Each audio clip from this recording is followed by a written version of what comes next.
So when you start a job at a theme park, it's the secrets that'll kill you.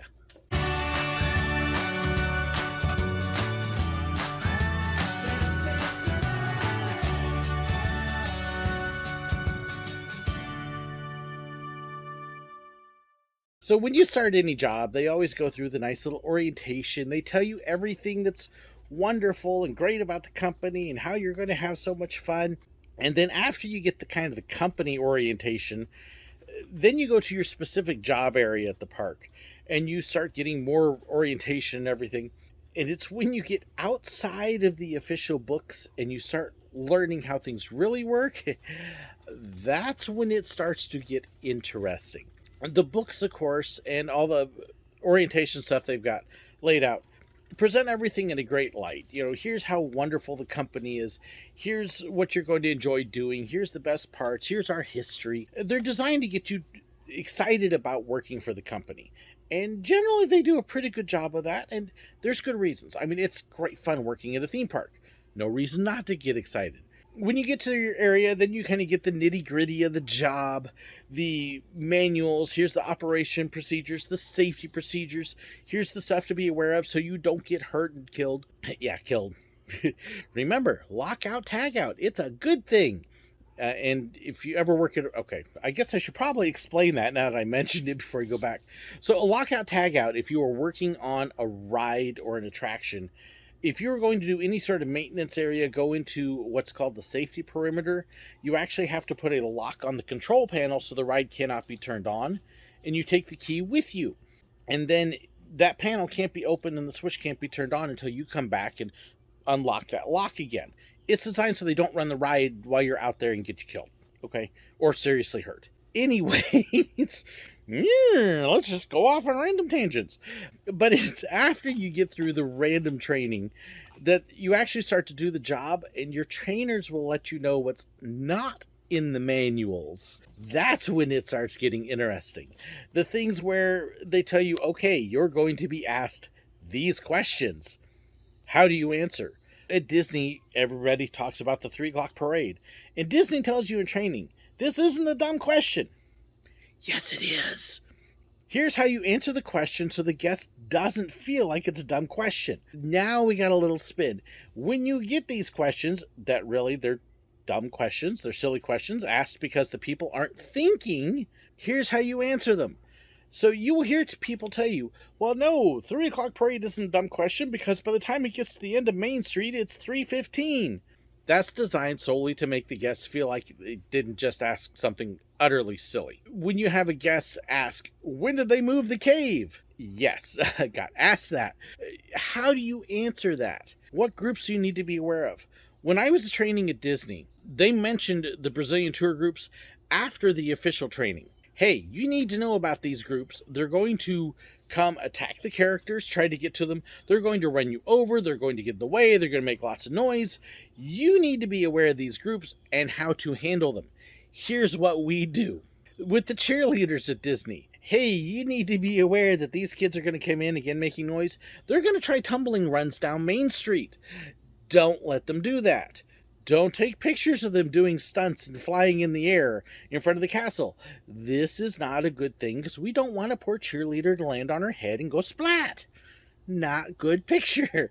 So you learn all of these different procedures and things to be aware of that go outside of the safety books, that go outside of the operations and training. One that really stuck with me at Silver Dollar City was the gun safety training.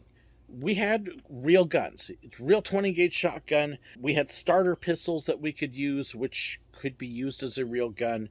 We fired blanks. They're basically gunpowder charges. But a blank is dangerous still. And so one of the things that we did that wasn't necessarily in the training procedure that helped make the point, when we had somebody new, we would take an old shirt, a rag, or something like that. We would hang it up on a tree. And we would take our trainees over and we would let them know, okay, let me show you what a blank can do. We would load the shotgun. We would hold it about yay far from the rag or the shirt. And we would fire the gun and blow a hole in that material. Yeah, It's just a blank. It would shred what we were shooting at. Gunpowder charges on it, a hole in it, sometimes more than one hole, just to make it clear that this is a real gun, this is really dangerous, don't play with it.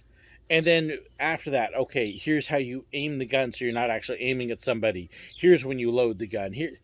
Then we would go back to the official procedures. But here is the illustration to save you from getting hurt. Here's how you deal with these situations that they may not necessarily talk about officially in training. So at Busch Gardens, one of the unofficial parts of training was these jokes on Rhino Rally are okay, these jokes are not. And we actually had that on the train as well a little bit. Because of the type of humor, some of it skews a little bit towards innuendo, but doesn't quite get there. Okay, we got to make sure we don't cross that line because we are family friendly. The general rule was, if you had something new you wanted to try, especially at Busch Gardens, you had to get it approved first. Let me go to management, let me say, hey, here's this line I want to try out, and then have to wait for upper management to come in. At the train, yeah, we didn't always do that. We would oftentimes try it on the show, and then afterwards we would hear, that may not have gone so well. Oops. Although usually it went really well because we all had a pretty good idea of what was acceptable and what wasn't. And more than anything, it would be, hey, nice try, it wasn't funny. That was flat. Okay, let's try and find something a little funnier in the future. But when it came to dealing with the guests at all three, you've got your official stuff, but then here's what you need to know to actually deal with the ones. So at Busch Gardens, when we had somebody come up and say, why can't I hold my baby on my lap? I'll sign a waiver. What do you mean they're too short? I'll sign a waiver. I'll hold them. They'll be... No. And you have the official training that, no, they're not allowed. No, you can't let them on. But then how do you actually deal with them when they don't want to listen to you? One of the ones at Rhino Rally that we talked about, after you went through the elephant pen, you would actually go down into this tunnel that had some water in it. And we would kind of joke that it was water from the elephants, and we'd drive through and come out the other side. One of the things that our manuals didn't talk about, though, was how susceptible that tunnel was to flooding. Yes, it always had water in it. It was supposed to. But if we got heavy rains, and hey, it's Florida, we got heavy rains, that tunnel would fill up. And the Land Rovers could handle a decent amount of water. They could drive through 3-4 feet of water, no problem. They had snorkels. The problem was the water would come into the inside of the truck and be under people's feet. For some reason, guests didn't like getting their feet wet. I don't know why. But this tunnel was, I want to say, like 8-9 feet high. We had a couple times after heavy rains that there would be 5-6 feet of water. I actually saw that tunnel full to almost the top of it one time. Just crazy. Well, then you get to go stand outside at the front, rotate people, and tell everybody, sorry, folks, ride's closed. That's actually something they don't really talk about in training most of the time, is when you're having to stand out there and tell everybody, sorry, we're not operating, no ride. How do you deal with the people? And you have to learn on the job, okay, what do you tell them? What do you not tell them? General rule of thumb, anytime you see an employee out front, they are not going to tell you how long. They're not going to tell you what's wrong. They're not going to give you anything specific because anything you say can and will be held against you. If you tell a guest, hey, we're hoping to be open in 15 minutes, that guest is going to be there at 15 minutes demanding you be open because you said so. And if it took 20 minutes, well, you lied to them. So you can't give a timeline because if anything holds it up, you can't tell them what's wrong. Sometimes, many times, because you don't know. They don't tell you that. But if you share anything with the guest, man, it's going to come back on you.